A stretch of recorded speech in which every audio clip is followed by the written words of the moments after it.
100 कौरव भाइयों में ऐसा कौन सा कौरव था जिसका वध करने पर भीम को भी हुआ था अत्यंत दुख। आइए जानते हैं इस वीडियो में। महाभारत के युद्ध में पांडवों ने सभी कौरवों का वध करके अधर्म पर जीत हासिल की थी। इस युद्ध में धृतराष्ट्र के सभी सपुत्र मारे गए थे। इनमें से एक कौरव ऐसा भी था जिसका वध करने पर पांडुपुत्र भीम को बहुत दुख हुआ था। इसका नाम था विकर्ण। विकर्ण अकेला ऐसा कौरव था जिसने दुर्योधन दुशासन द्वारा द्रौपदी के चीरहरण का विरोध किया था। आखिर कौन था विकर्ण?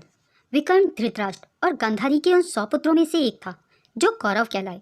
विकर्ण बहुत ही बलवान और महारथी था। वह इतना बलवान योद्धा था कि युद्ध में लाखों सैनिकों के साथ एक साथ लड़ने की उसमें क्षमता थी। बलवान होने के साथ ही वह न्यायप्रिय और विवेकशील पुरुष था।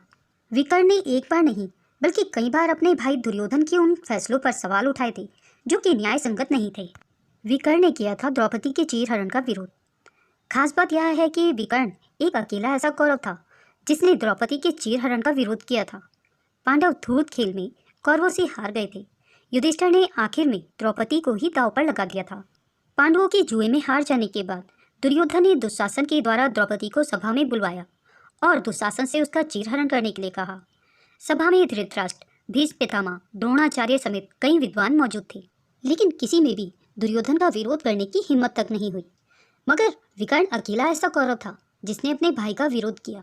विकर्ण ने दुर्योधन को चेतावनी दी थी कि अगर उसने द्रौपदी का चीरहरण किया तो भविष्य में बुरे परिणाम भुगतने होंगे। मगर दुर्योधन ने अपने भाई की बात को नज़रअंदाज कर दिया और द्रौपदी का भरी सभा में चीरहरण किया। यहीं से महाभारत युद्ध की नींव रखी गई।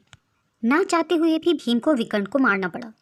जब महाभारत का युद्ध छिड़ा तो विकर्ण ने अपने कर्तव्य का पालन करते हुए लड़ाई में अपने भाइयों का ही साथ दिया। विकर्ण एक ऐसा महारथी था जो लाखों सैनिकों को एक साथ मारने की क्षमता रखता था और युद्ध में उसकी भूमिका अहम रही।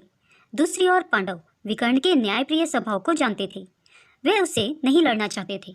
जब पांडुपुत्र भीम और विकर्ण का हुआ आमना सामना, युद्ध में पांडुपुत्र भीमसेन और विकर्ण का आमना सामना हुआ। भीम ने विकर्ण से आग्रह किया कि वह उससे युद्ध नहीं लड़ना चाहता।